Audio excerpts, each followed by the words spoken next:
Hello students, आज हम chapter solve करेंगे कंबशन। इसका क्वेश्चन आंसर देखेंगे और मैं हूं नीरज सर और आप देख रहे हैं छोटा सा प्यारा सा channel education client. Students start करते हैं।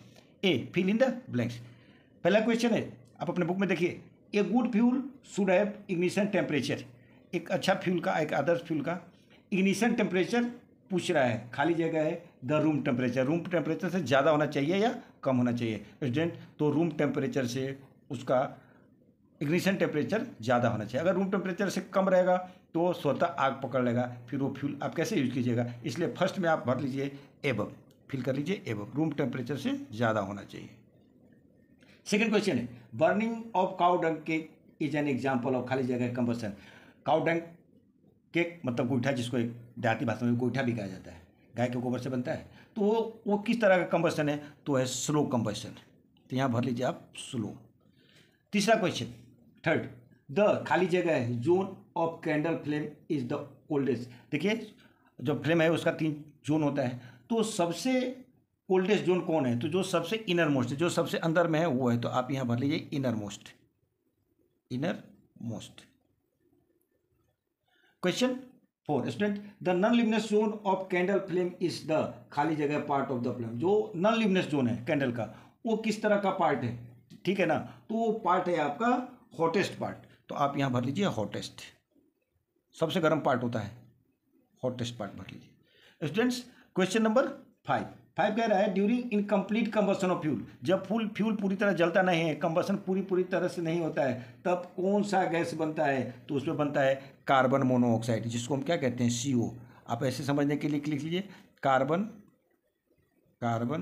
मोनोऑक्साइड, कुछ भी लिख लीजिए दोनों में से। देखिए स्टूडेंट, अब क्वेश्चन बी है। बी कह रहा है ट्रू फॉल्स, कौन सा स्टेटमेंट ट्रू है और कौन सा स्टेटमेंट फॉल्स है? आइए देखते हैं। फर्स्ट क्वेश्चन है, coal is an example of fuel. कह रहे हैं coal is an inflammable fuel. ये स्टेटमेंट गलत है स्टूडेंट, ये फॉल्स है, इनफ्लामेबल नहीं है। सेकेंड है, the outer most part of candle flame contain unburn carbon particle. देखिए कह रहा है कि जो आउटर मोस्ट कैंडल फ्लेम का जो आउटर मोस्ट पार्ट है वो अनबर्न कार्बन पार्टिकल है। नहीं स्टूडेंट, ये फॉल्स है। क्वेश्चन थर्ड देखिए, the heat produced by burning completely 1 kilogram of a given fuel is known as the efficiency of the fuel. इसी के तो कहते हैं एफिशिएंसी ऑफ फ्यूल। तो ये स्टेटमेंट पूरी तरह से सही है, तो आप इसको ट्रू कर लीजिए। 4 नंबर क्वेश्चन है, all solid fuels have higher calorific value than the liquid और गैसियस फ्यूल। एकदम रॉन्ग, गलत है, तो इसको आप फॉल्स भर लीजिए। गैसियस और लिक्विड का ज़्यादा कैलोरीफिक वैल्यू होता है स्टूडेंट्स।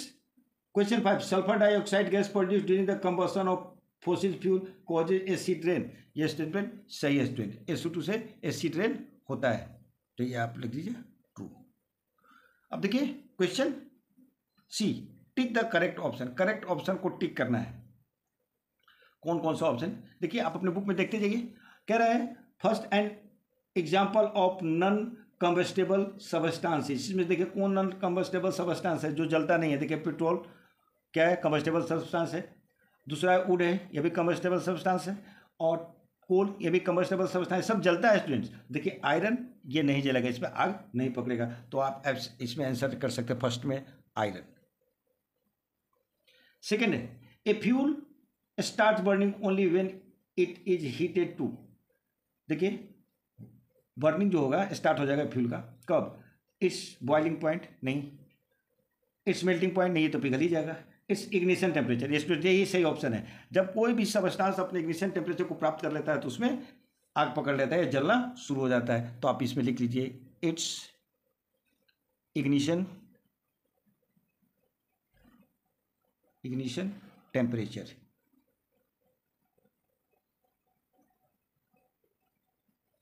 स्टूडेंट्स क्वेश्चन 3 देखिए, 3 नंबर क्वेश्चन क्या है, आप अपने बुक में देख लीजिए। 3 नंबर क्वेश्चन कह रहा है the hottest temperature zone of candle flame is it's. तो सबसे हॉटेस्ट टेम्परेचर जो होता है जिस जोन में, वो है ब्लू जोन। तो यहां भर लीजिए blue zone. Students question number 4 कह रहा है the amount of heat produced on complete burning of 10 kg of given fuel in pure oxygen. Pure oxygen में 10 kg फ्यूल जल रहा है, equals H kilo joule. The calorific value of that fuel would equal to, किसके बराबर होगा? देखिए student, तो ये बराबर होगा, फर्स्टली आपका सही आंसर है, ये बराबर हो जाएगा आपका 0.1 H kilo joule per KG.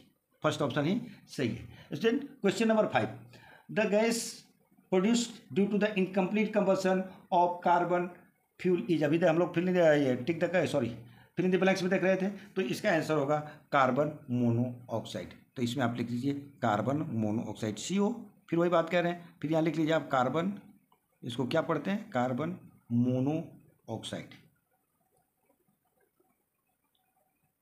देखिए क्या हो गया, कार्बन मोनोऑक्साइड। स्टूडेंट्स अब क्वेश्चन डी की तरफ बढ़ते हैं, ठीक है, चलिए देखिए क्वेश्चन डी, ये तो ABC हो गया। क्वेश्चन डी, देखिए क्वेश्चन डी में है, फर्स्ट क्वेश्चन है आपका, देखिए फर्स्ट क्वेश्चन है, answer the following question, define the term combustible material, give 2 examples of combustible. देखिए कंबस्टेबल मटेरियल किसको कहते हैं? जिसमें आग पकड़ता है और जलने लगता है, उसको कंबस्टेबल मटेरियल कहते हैं। और इसका एग्जांपल पूछ रहा है, क्या है? A material which on heating in the presence of air, material जिसको एयर के उपस्थिति में आप हीट कीजिएगा, और एयर की उपस्थिति मतलब उसमें ऑक्सीजन होना जरूरी है, उसमें आग पकड़ लेता है आसानी से और हीट और लाइट प्रोड्यूस करता है, ऐसे सब्सटेंस को हम कहते हैं कंबस्टेबल सब्सटेंस। आपका एग्जाम्पल है कोल एंड वुड। इसमें आगे बढ़ देखते हैं क्वेश्चन सेकेंड क्वेश्चन क्या है? देखिए कह रहा है state the 3 condition that are the needed for combustion of takes place. कह रहे कंबशन जब भी होगा, कोई चीज़ तभी जलेगा, उसके लिए कंडीशन बताना है, क्या कंडीशन होगा। तो फर्स्ट कंडीशन है कि कंबस्टेबल मटेरियल होना चाहिए, जलने वाला चीज़ होना चाहिए। आप लोहा में आयरन में आग पकड़ाते रहेगा, नहीं जलेगा। दूसरा क्या है, उसको लगातार आप एयर का सप्लाई करते रहिए, एयर का सप्लाई करते रहिए, इट मीन्स उसमें ऑक्सीजन भी होना जरूरी है। और तीसरा है कि मटेरियल का इग्निशन टेम्परेचर तक पहुँचना चाहिए, अगर इग्निशन टेम्परेचर नहीं पहुँचेगा तो उसमें फायर नहीं पकड़ा, आग नहीं पकड़ेगा। ठीक है, क्वेश्चन 3 देखिए, क्वेश्चन 3 क्या है?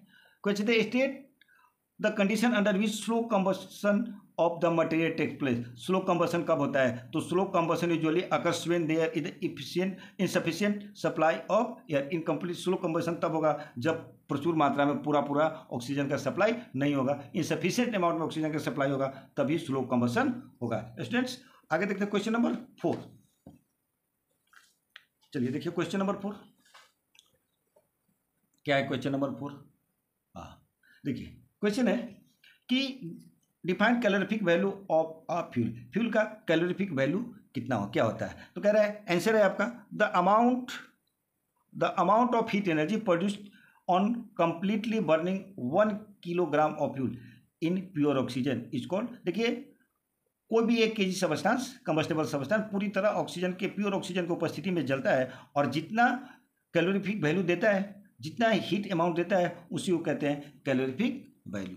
Students question number 5 number question क्या है? State any 2 characteristic of ideal fuel. Ideal fuel का 2 प्रॉपर्टी, 2 गुण का लिखना है। तो ठीक है, एक क्या होना चाहिए? तो उसको चिप सस्ता होना चाहिए, आसानी से उपलब्ध होना चाहिए, और उसको आसानी से क्या करना चाहिए, एक जगह से दूसरे जगह तक ट्रांसपोर्ट कर सके। ये पहला प्रॉपर्टी है, कैरेक्टरिस्टिक है आइडियल फ्यूल का। और दूसरा है कि उसका कैलोरीफिक वैल्यू ज़्यादा होना चाहिए। जितने ज़्यादा कैलोरीफिक वैल्यू होगा उतना ज़्यादा आपको बढ़िया रहेगा। ठीक है, क्वेश्चन नंबर 6 नंबर क्वेश्चन क्या है? Why is the water not use in controlling electric fires. देखिए स्टूडेंट्स, इलेक्ट्रिक फायर होता है या अलग अलग तरीके से आग लगता है, अलग अलग चीज़ों से, तो उसका अलग अलग उसके बुझाने का तरीका होता है। क्वेश्चन है कि जब बिजली से आग लगी है, इलेक्ट्रिसिटी से फायर हुआ है, तो उसमें वाटर से क्यों नहीं उसको बुझाना चाहिए? देखिए जैसे वाटर से बुझाएगा, water is a good conductor of electricity, तो पूरा जहाँ जहाँ वाटर होगा इलेक्ट्रिसिटी फ्लो करने लगेगा, जो आपके लिए दिक्कत हो जाएगा फिर आग बुझाना। वही लिखा हुआ है, if the fire cause by electric, अगर इलेक्ट्रिक से आग लगी है, then should not be extinguished by the pouring water. पानी से उसको आप नहीं बुझाइए, क्योंकि इलेक्ट्रिसिटी जो है, इलेक्ट्रिक करंट जो है, वो पूरे वाटर में फ्लो करने लगेगा, और फिर क्या हो जाएगा, आपको शॉक लगेगा, और फिर आप उसको नहीं बुझा सकते हैं, आपके लिए खतरा हो जाएगा। स्टूडेंट क्वेश्चन नंबर ई देखिए, ई क्वेश्चन क्या है? देखिए कह रहा है क्वेश्चन कि draw a diagram showing the different zone of candle flame level the zone you are the content.